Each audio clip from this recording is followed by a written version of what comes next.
বাংলাদেশের কারাগারগুলোর সুরক্ষা ব্যবস্থা নিয়ে নতুন করে প্রশ্ন উঠেছে প্রভাবশালী বন্দীদের মোবাইল ফোন ও ইন্টারনেট সংযোগ ব্যবহারের পর থেকে। সম্প্রতি বেক্সিমকো গ্রুপের কর্ণধার এবং প্রধানমন্ত্রী শেখ হাসিনার সাবেক উপদেষ্টা সালমান এফ রহমানের বিরুদ্ধে এমন অভিযোগ উঠে এসেছে। কারাগারে থেকে তিনি মোবাইল ফোন ব্যবহার করে দেশের বাইরে আওয়ামী লীগের শীর্ষ নেতাদের সঙ্গে যোগাযোগ রক্ষা করছেন বলে দাবি উঠেছে। কিন্তু কারাগারে মোবাইল ফোনের ব্যবহার কিভাবে সম্ভব? কারাগারের ভেতর মোবাইল ফোনের ব্যবহার নিয়মতান্ত্রিকভাবে নিষিদ্ধ। সেখানে সিগন্যাল জ্যামার সক্রিয় থাকে, যা মোবাইল ফোন বা ইন্টারনেট সংযোগ কার্যকর করা অসম্ভব করে। তবে নির্ভরযোগ্য সূত্রের দাবি, সালমান এফ রহমানের মতো প্রভাবশালী বন্দীরা কারারক্ষীদের মোটা অঙ্কের টাকা ঘুষ দিয়ে এই সুবিধা পাচ্ছেন। এই ধরনের ঘটনা নতুন নয়।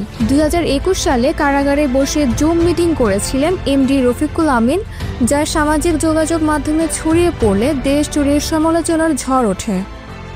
একইভাবে আলোচিত 7 খুন মামলার আসামি নূর হোসেনও কারাগারে মোবাইল ফোন ব্যবহার করেছিলেন বলে অভিযোগ ছিল। তদন্তে বেরিয়ে আসে মাত্র 20 থেকে 30 হাজার টাকার বিনিময়ে কারারক্ষীরা মোবাইল ফোন সরবরাহ করেছিলেন। কারা মহাপরিদর্শক ব্রিগেডিয়ার জেনারেল সৈয়দ মোহাম্মদ মোতাহার হোসেন বলেন, এ ধরনের ঘটনা প্রমাণিত হলে সংশ্লিষ্ট দোষীদের বিরুদ্ধে কঠোর ব্যবস্থা নেওয়া হবে।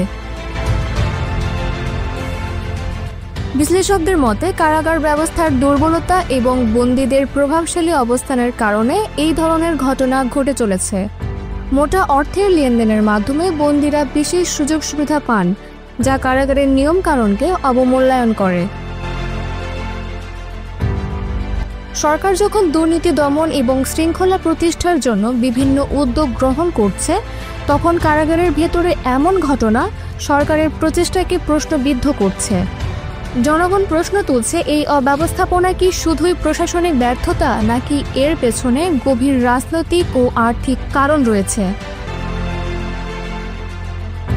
গণতন্ত্র ও আইনের শাসন বজায় রাখতে কারাগার ব্যবস্থার সংস্কার ও কঠোর নজরদারি সময়ের দাবি।